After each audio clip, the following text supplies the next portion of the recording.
हे my बच्चा लोग, welcome back to my channel. अभी हम कर रहे हैं वेव थ्योरी का पार्ट 3।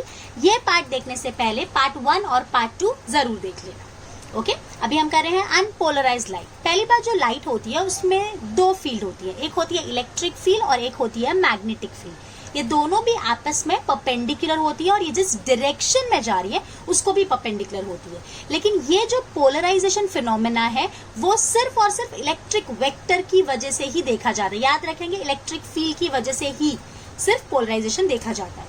ओके, तो यहाँ पे क्या होता है, जो हमारी लाइट होती है वो हर एक डायरेक्शन में वाइब्रेट करती है। मतलब ऐसे भी वाइब्रेट करेगी, ऐसे भी वाइब्रेट करेगी, ऐसे भी वाइब्रेट करेगी, ऐसे मतलब ये डॉट शो करे अंदर के साइड भी वाइब्रेट करेगी। और जा किस डायरेक्शन में रही है, इस डायरेक्शन में जा रही है। So means it is in a plane which is perpendicular to the direction of the propagation. और इसमें सारे वाइब्रेशन होते हैं और ये सब वाइब्रेशन इस डायरेक्शन को परपेंडिकुलर होंगे। ओके, अब यहाँ पे next is polarization. Polarization is really simple. अब मैं एकदम सिंपल बोलूं तो इसको ऐसे समझो, फिल्टर है ये क्या करता है, जो उसके जैसा होगा उसको जाने देगा। जैसे यहाँ पे ये कैसी लाइट है, दिस इज अनपोलराइज्ड लाइट। ठीक है, हमने यहाँ पे क्या रखा, ये एक पोलरॉइड रखा। तो यहाँ पे जो लाइट मिलेगी, ये पोलरॉइड कैसा ऐसा है, तो सिर्फ ये इसी रेस को बाहर जाने देगा। अगर हम इसको ऐसे रखते तो फिर यहाँ पे सिर्फ ये वाले रेडिएशन आते हैं अंदर जाने वाले। Okay, so this is polarized light. मींस यहाँ पे हमको जो पोलराइज्ड लाइट मिल रही है वो सिर्फ एक ही वाइब्रेशंस होंगे इसमें कैसे बहुत सारे वाइब्रेशंस है अलग अलग डायरेक्शन में। ओके, बट यहाँ पे सिर्फ एक ही वाइब्रेशंस होंगे, सिर्फ ये वाले वाइब्रेशन होंगे या तो सिर्फ एक ही vibrations. And these vibrations are also perpendicular to the direction of the propagation. Clear? So what is polarisation? It is in short filter जो सिर्फ एक ही वाइब्रेशंस को आने देता है, बाकी सबको रोक देगा। अब प्लेन ऑफ पोलराइजेशन क्या होता है, जैसे अभी ये हमारी पोलराइज्ड लाइट है। अगर हम इस पोलराइज्ड लाइट को एक प्लेन में ले ले तो ये हो गया एक plane. So this plane is called as plane of vibration. So the plane in which the polarized light vibrate, ये प्लेन में वाइब्रेट करे तो ये plane of plane of vibration हो गया। प्लेन ऑफ पोलराइजेशन क्या होगा, plane of polarization is that plane which is perpendicular to the plane of vibration. मतलब ये दोनों एक दूसरे को परपेंडिकुलर होंगे। मतलब इसको अगर अपन परपेंडिकुलर ड्रॉप कर दे तो उस प्लेन को हम क्या बोलेंगे, प्लेन ऑफ पोलराइजेशन। जैसे ऐसे होगा वो प्लेन, समझ पा रहे हो आप लोग? एंड इस प्लेन में वाइब्रेशंस नहीं होंगे, तो प्लेन ऑफ पोलराइजेशन में एक भी वाइब्रेशन नहीं होगा। एक और चीज बच्चा, ये जो अनपोलराइज लाइट है इसके दो सिंबल होते हैं, एक तो हम ऐसे ड्रॉ कर सकते हैं या तो हम ऐसे भी ड्रॉ करते हैं, तो इसको अनपोलराइज लाइट बोलते हैं। और पोलराइज लाइट को या तो फिर ऐसे ड्रॉ करेंगे या तो फिर ये डॉट से ड्रॉ करेंगे, which it is going inside the paper. अब उसके बाद ये एक इंपॉर्टेंट है जिसपे डायरेक्ट एमसीक्यू आते हैं। ये क्या है, हमारी अनपोलराइज लाइट है। इसकी इंटेंसिटी मान लेते हैं आई है। ये मैंने पहला पोलरॉइड रखा तो यहाँ पे ये वाले वाइब्रेशन सिर्फ हमको मिल रहे हैं। अब ये जो इंटेंसिटी होगी, this will be I dash which is equal to I by 2। ये याद रखेंगे।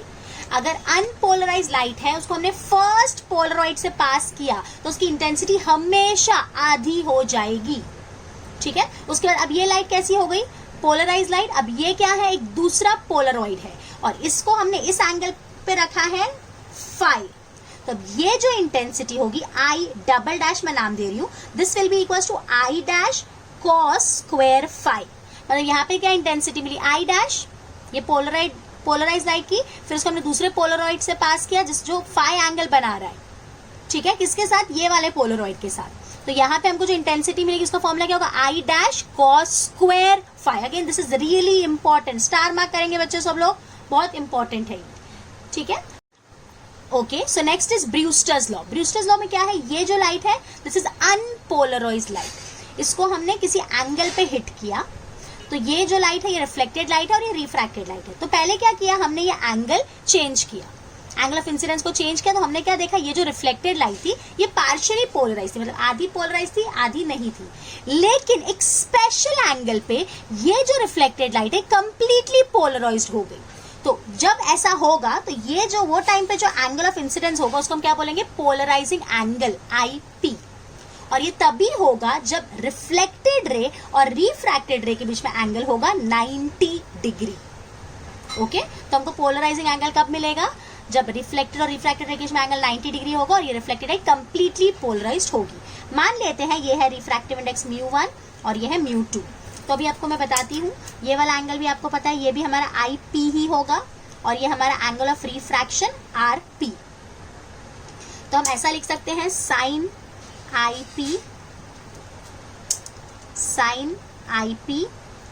Bye sine RP is equals to μ2 by μ1। But यहाँ पे देखो 180, ये पूरा 180 होगा, this is equals to IP plus RP plus 90। तो हमको मिला RP इज 90 माइनस IP। अगर ये वैल्यू मैं यहाँ पुट कर दूं तो ये हो जाएगा sine IP by sine 90 minus IP, that is cos IP। तो पे क्या मिला, sine IP by cos IP is μ2 by μ1 which is nothing but tan IP. So tan IP is μ2 by μ1. Okay, तो इसको हम ऐसे भी लिख सकते हैं, अगर सपोज अपना फर्स्ट मीडियम एयर हुआ सो tan IP is equals to μ। तो इस μ2 को अपन μ बोल देंगे, उसको क्या बोल देंगे 1, तो हो जाएगा tan IP is equals to μ। एक और चीज बेटा, इसमें क्रिटिकल एंगल करके भी क्वेश्चंस पूछे जाते हैं। वो वैसे मैं रिफ्लेक्शन ऑफ लाइट कराऊंगी तब मैं आपको बता दूंगी, वहां आपके क्वेश्चंस यहाँ पे कभी कभी पूछ लिए जाते हैं। फिर भी मैं एक बार बता देती हूँ क्रिटिकल एंगल होता क्या है। Critical angle is sine IC is equals to μR by μD। μR मतलब रेयर मीडियम और μD मतलब डेंसर मीडियम, जिसको अपन 1 बाय μ भी लिख सकते हैं। तो ये काफी बार आप लोग को यहाँ पे याद रखना है। साइन IC इज 1 बाय μ, तो यहाँ से आप पहले μ की वैल्यू निकालने का और फिर यहाँ पे पुट करने का, फिर tan IP। ओके, हालांकि ये मैं रिफ्लेक्शन में आपको कराऊंगी। उसके बाद ये खाली थियोरी है, कभी कभी पूछ लिया जाता है। इस बार जैसे HSC के बोर्ड्स में आप लोग को याद होगा आयोडो सल्फेट ऑफ क्वाइनाइन ऐसा वर्ड यूज किया था, वही इसके लिए मैं खाली एक बार बता देती हूँ। पोलराइजेशन हमको और भी वे से अचीव हो सकता है, दैट इज डाइक्रोइज्म। डाइक्रोइज्म मतलब सिलेक्टिव ऑब्जॉर्प्शन, यानी कुछ रेस को ऑब्जॉर्ब करता है कुछ को जाने देता है। ये मटेरियल किसके थ्रू मिल सकता है, टूरमलाइन या तो आयोडो सल्फेट ऑफ क्वाइनाइन। दूसरा है बाय डबल रिफ्रैक्शन, जिसमें कैल्साइट और क्वार्ट्ज यूज होता है, ये है एक निकोल प्रिज्म, और by scattering. So these are the different methods जिससे भी हमको पोलराइजेशन मिल सकता है। ओके, उसके बाद नेक्स्ट इस पे भी MCQ आ सकते हैं, ये सुनना जरा ध्यान से। ये अनपोलराइज्ड लाइट है और ये हमने पोलरॉइड रखा और इस पोलरॉइड को हम पूरा 360 डिग्री घुमा रहे हैं। तो यहाँ पे जो रेडिएशंस मिलेंगे, यानी जो लाइट हमको मिलेगी, उसकी इंटेंसिटी कांस्टेंट रहती है, चेंज नहीं होती है। लेकिन अगर पोलराइज लाइट है और हमने पोलराइज लाइट को पोलरॉइड के थ्रू पास करा है और इस पोलरॉइड को हम 360 डिग्री से घुमा रहे हैं, तो यहाँ पे जो रेडिएशंस हमको मिलेंगे उसकी इंटेंसिटी वेरी होगी।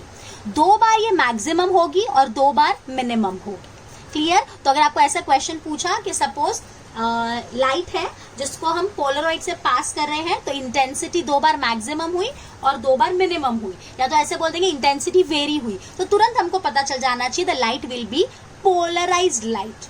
और अगर ऐसा बोला कि हमने 360 डिग्री घुमाया लेकिन फिर भी उसके इंटेंसिटी में कुछ भी फर्क नहीं आया, means the light will be unpolarized light. Okay, that's it in this video. Till then, bye bye, take care.